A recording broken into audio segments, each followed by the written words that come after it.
Y'all, it is time to get out of here. It's time to go. Obviously, this is a get ready with me. You might be asking yourself, where is she getting ready to go? We are still in lockdown, or at least a lot of us are. I'm doing a challenge, self imposed, on my Instagram. It was just a creative challenge to challenge myself to come up with a different look, a slay, either makeup or fashion, every day for the month of May. A slay a day in May. So that is what I'm getting ready for. It has been mostly makeup so far, but I do want to start incorporating more fashion. There are some neighbor kids outside my window, and they're making noise as always. So apologies if you guys can hear that. If you've watched my Get Ready With Me's before, you know I usually do eyes and then base, but today I'm getting a little bit kooky. Part of this challenge was to get creative throughout the month, and I think I'm going to dibble dabble in a bit of blush draping, which I've always wanted to try. Why I'm doing this on a video where I kind of need to be able to focus my mind on what I'm talking about and not the makeup, I don't know, but we're going to see how this goes. So prepare yourself for the kooky. So I'm going to do base first and then focus on the blush draping eye area at the same time. But I'm still going to prime my eyes now, and I'm using a tinted version of my usual primer so that it kind of doubles as a bit of a concealer, since I don't know that I'm going to have that much color on the lid. Pretty much just sheer color, if anything, because I'm going to be using blushes on the lid. Anyway, this is not about makeup. What I want to talk about, I had actually planned to talk about on tomorrow's live, or it's tomorrow's live if you're on my Patreon, because you guys are seeing this a day early, but for the rest of you, I guess it's today's live, my Saturday night live. I figured I would wait a bit to process everything, to compose myself, but let's face it, there's no processing this. There never is. And I knew that talking about this on a live, I would run too high of a risk of crying on camera, and I will not cry on YouTube. With a filmed video, at least I can take breaks to compose myself, yada. So here we are. Here are the facts of the murder of Ahmaud Arbery. And I'm not even going to be getting into Sean Reed today, who, if you're not familiar with him, he was chased and gunned down by Indianapolis police like 2 days ago or something, whilst he was live streaming the whole thing on his Facebook. And then immediately afterward, one of the cops, while the stream was still going, made a joke about him having to have a closed casket funeral. This is what we're dealing with, people. Anyway, we're focusing on Ahmaud today because what happened to him is tragic in its simplicity. Ahmaud Arbery, while jogging in a Georgia neighborhood on February 23rd, 2020, Ahmaud Arbery was hunted down by two white men, a father and son. They saw him running past, he was out for a run, and these racists thought he looked suspicious and that he might have a gun. So after chasing him in their truck, they cornered him and shot him in the street like an animal. Ahmaud fought for his life until his last moment. This modern day lynching would have been swept under the rug completely if a video hadn't surfaced showing Ahmaud being murdered in broad daylight. And not just because the killers are two white men, it's also because the father is an ex-cop and former investigator for the DA. Privilege on privilege on privilege. So without this graphic, truly sickening video of the murder surfacing, and frankly, I'd still like to know who filmed it and why this person didn't stop it, or at least intervene in some way. Like, where did this video come from? Anyway, without the video, not only would we not have been able to apply the necessary pressure for the arrest of the murderers, but the story of record would still have been that Ahmaud was killed while being involved in a robbery. This is what they told his mother had happened. On top of that, Ahmaud's birthday is today, May 8th, the day that I am filming. He would have been 26. 26. That's it. He was 25 years old when he was killed. This is a picture of three pigs. The two toward the top of the frame are the white supremacist father and son, Gregory and Travis McMichael, who hunted and killed Ahmaud Arbery back in February. Happy Black History Month. I am usually in line with the MO of not making vile people famous, but I also agree with Kwali, who thinks that we should make every racist famous, like expose these sentient piles of shit. yesterday, May 7th, after organizing through social media, largely credited to Sean King, problematic as he may be, and through applying pressure en masse, these swine were finally arrested, which I think is more than 75 days after they actually killed Ahmaud. While I am glad that they were finally arrested, I am not celebrating. We've been here before. Too many times. And I'm waiting for one of the hashtag justice for insert name of murdered black person. I'm waiting for that to actually result in getting justice for the fallen. Pressure got the arrests, which came far too late as it is, but they are banking on that pressure dissipating. They're waiting for us to forget about this, bet. Just like they're hoping we've forgotten about a Tatiana Jefferson. Very convenient for them that the courts are closed right now on that one. Even more time for people to forget. We can't forget. We can't take our foot off of these necks because white supremacy literally continues to have its foot on ours to keep us still while they shoot us in the back. 2 days ago, I was supposed to be flying home to LA from Trinidad. I was going to visit my dad, see my fatherland literally for the first time, and also pick up a machete while I was there to bring home as my weapon of choice. Just prepping for what's coming. Listen, I grew up in a household where my dad left his machete leaning against the wall in our kitchen at all times, which serves to explain everything about my personality if we're being real. But there was also a tacit agenda to see how it felt to be there in Trinidad, really be there. It was going to be a longish trip, certainly longer than my West Indian friends had recommended because they figured that I'd get bored with all to do in Trinidad after 4 to 5 days. But the too long trip was by design. I wanted to be there long enough that the bloom falls off the rose of the vacation excitement and you actually start to settle in where you are. You start to see how it might feel if you actually stayed in this other place that is not your current home. In November 2016, really memorable month for a lot of us, I filed paperwork to renew my passport for the reasons you can imagine. I saw the train coming. At this point in my life, I've come to accept that I am never wrong about these things. I see before, and my gut has never steered me wrong. After Drumpf was elected, I talked to my dad and only semi-jokingly asked if he had room for me to move in with him down in Trinidad, sight unseen, as to this day I've still never been there. I was kind of kidding, but at that time I already knew I had to start thinking about getting out of this country in a real way, not in the meaningless social media rant type of way. Of course, my dad said he'd be happy to have me. He's my dad, and some of you may remember what he said because I've repeated it before on this channel. A day or two after Drumpf won the election, we were talking about how neither of us was surprised, but that it was a scary confirmation of what we already knew to be true about this country. And he said, it's like someone turned on the light and now we can see all the roaches. Growing up, I never understood why my dad seemed to kind of allude to an intention to get back to Trinidad. Like when I was younger, I didn't understand why would he want to leave America? America's an upgrade. Needless to say, I feel differently now. And even my dad stresses that Trinidad, he says it's basically a third world country, like it's not without its problems. But this shit we got right here, And now the whole world is seeing the ghetto that is this country, and scratching and clawing and scraping and fighting to make this a country that I'm proud to continue living in is a Sisyphean task. It seems like there's a Doppler effect right now where all of these injustices, these abominations have always been our reality. They've always been what's happening, but they seem to be getting closer and closer and closer together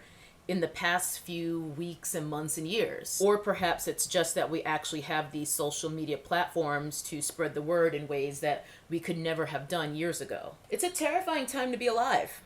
It's always been a matter of just trying to make it. day by day, for us at least, but it truly is scarier than it ever has been in my 87 years on this planet. Real thing that happened to me. Less than a week ago, I ostensibly got Blue Lives Mattered by a white woman. Seriously. The timing was especially wow. Impeccably tone deaf. Just mwah. Patreon Ride or Dies, y'all will remember this from me ranting about it just a few days ago, so I apologize for the repetition of this story. Clearly, I ain't over it. But yeah, one of my close friends, who is a white woman, effectively Blue Lives Mattered me a couple days ago. This was in a group chat with 4 of my friends, all of whom I've known since I was 17 years old. We met in college dorms freshman year, so we've been in each other's lives a long time now. One of the friends in the chat shares a screenshot from this app that shows in progress situations, criminal activity in your area. I think it's called Citizen, doesn't matter. Evidently, on the app, there was a report of a man with a shotgun in a park near where this friend who was sharing the screenshot lives. And she said that she was actually more scared of cops being in the park. To which I replied, I'm more scared of cops at all times, because that is true. So then, the other friend, Blue Lives Matter, we'll call her Mackenzie.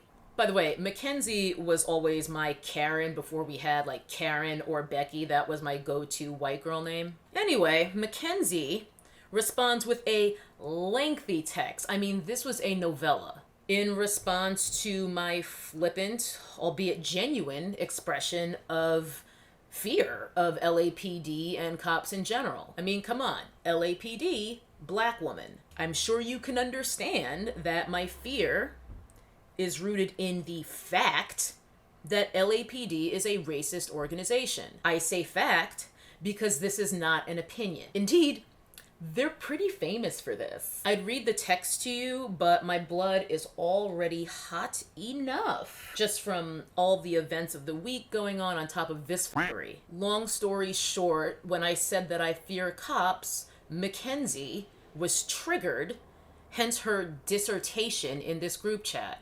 Imagine living in a world of such privilege that you feel threatened when a black person expresses fear of police, and you have your head so far up your own ass that you feel within your rights to discredit that fear and to admonish her for even expressing it. Just imagine. And then imagine telling this black woman from your privileged position as a white woman of means and access that she is wrong for fearing LAPD because they have a stressful job and they get a bad rap. Black woman, you should take it easy on LAPD because you don't understand how hard they have it. Imagine feeling not only within your rights saying all of this in response to a flippant remark about fearing modern day slave catchers, but you even feel righteous indignance in doing so.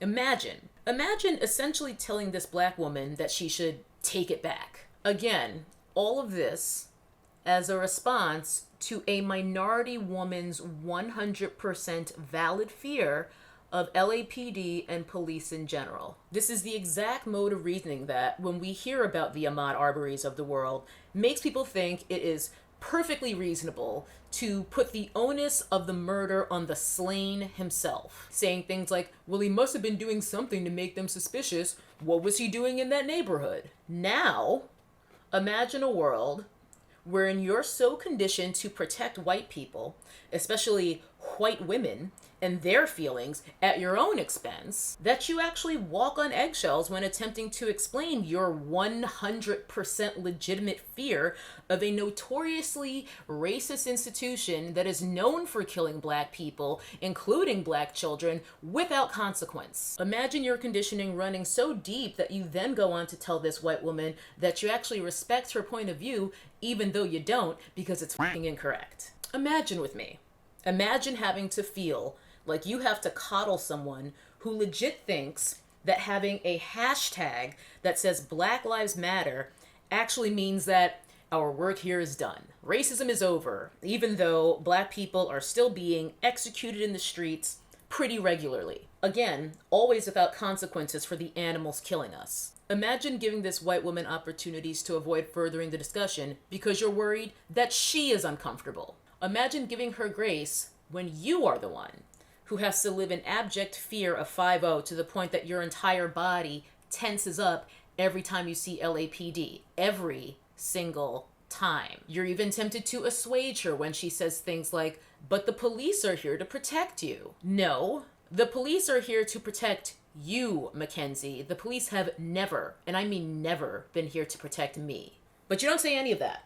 With these conversations, it's becoming more and more apparent that the message is either falling on deaf ears or you're preaching to the choir. Mackenzie is one of many people, probably most people, who refuse to be forced to confront their role in perpetuating these oppressive systems, who refuse to confront their role in perpetuating racism, because it behooves them to preserve racism. Mackenzie is a white woman who enjoys the benefits and privileges of being a white woman. And she does this without ever having to think about someone like me, her friend since college dorms, not enjoying these same privileges. Indeed, she enjoys these white privileges at the expense of me and other marginalized people not having them. That is the point. This is how privilege works. Privilege can't exist without another party being deprived. And it is crystal clear that justice is a privilege of which we are deprived as Black people. Time and time and time again. No matter how many murders of Black people by police are captured on video,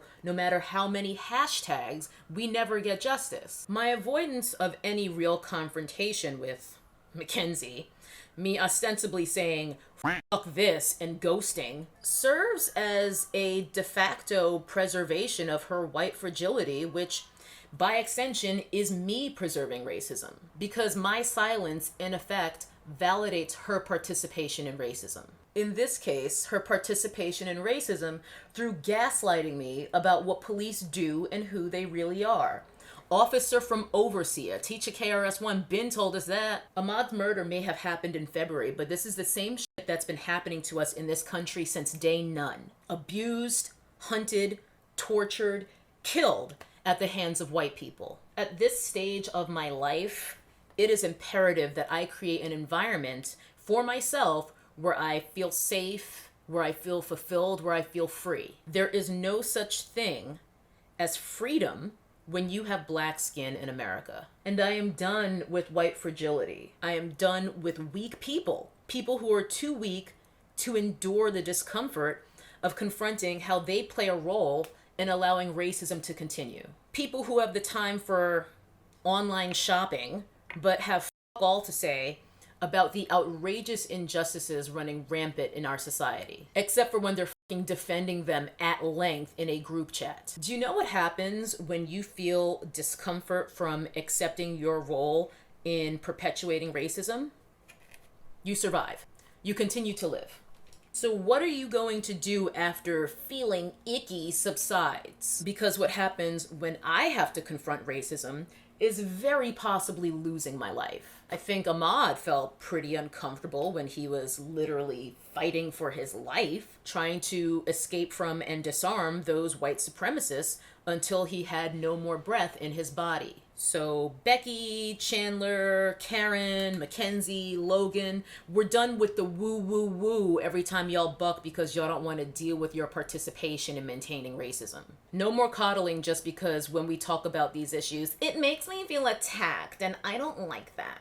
Because that is how we wind up with the judge presiding over Botham Jean's murder trial, who was a Black woman, hugging the white woman who murdered him to console her, the murderer, after she received a slap on the wrist of a sentence. Compassion for the suffering of others, compassion for suffering that doesn't affect your life and your comfort, that type of compassion takes courage, and we don't all have it. I saw yesterday that Monique Hart reposted a tweet on her IG from someone who said, you know what, I'm just going to read it. She said, "I'm no longer going to tolerate my white friends not posting shit about police brutality and racism in this country.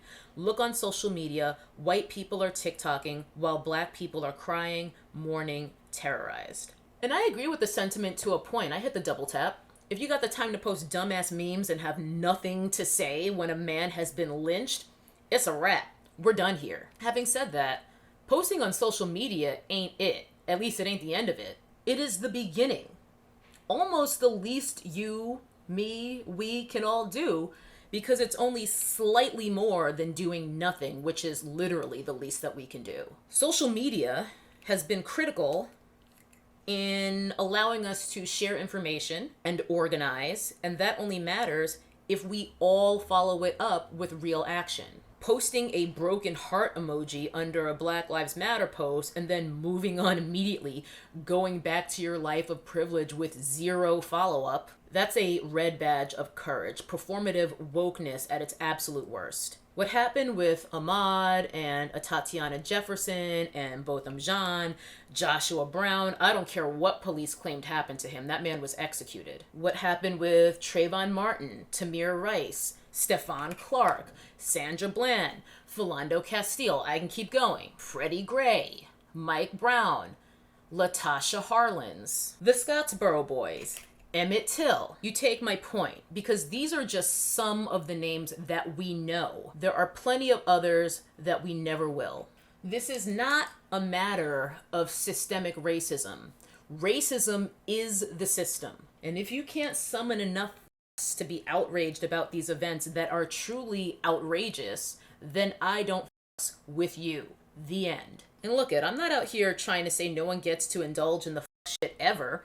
I can't be out here mired in the despair that comes with the oppression of being Black in America 25/8. Sometimes I want to goof off as well, also too, additionally. I want to talk about lighter, fun things and do makeup looks that make me look like I'm a lunatic. I need a reprieve too. What I'm saying is, as people love to say under IG posts, get you a whatever consenting adult you are into who can do both. I remember when people used to say, if you're not outraged, you're not informed. Well, when it comes to the systemic murder and subjugation and exploitation of Black people, if you're not outraged, you're a deluded, self-absorbed asshole.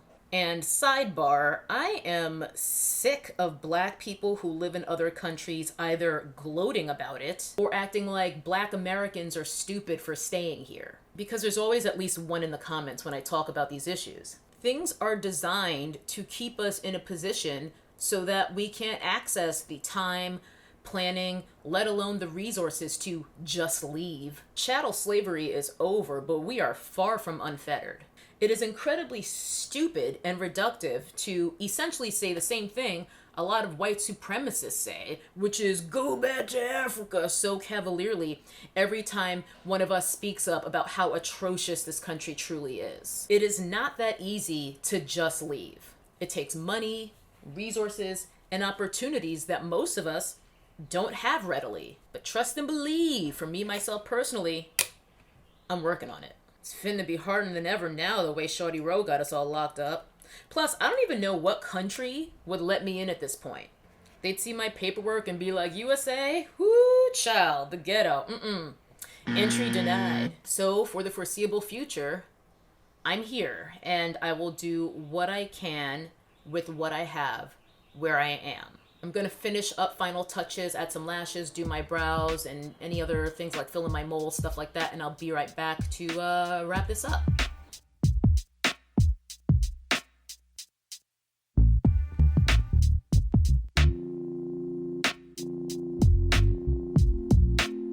Here's just some quick awkward slow-mos as per usual to see the finished look. You'll be able to see it better on my Instagram, I imagine, if you actually give it a fuck. Wouldn't blame me if you don't, but in the meantime, I have to get up out of here because I need to go take those Instagram photos, and then I have a conference call in less than half an hour, and then I have to edit this video, so I got a busy day ahead. So thank you for hearing me out. I think the look turned out pretty decently for my first attempt at blush draping, but that is it. I'm gonna get out of here because I got too much to do. I gotta put on earrings, I gotta put on jewelry, I gotta take these pictures. I got a busy day.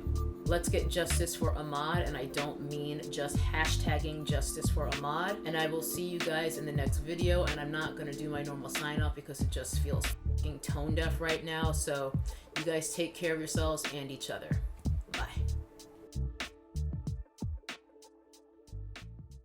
That's some nappy-headed hose there, I'm going to tell you that now.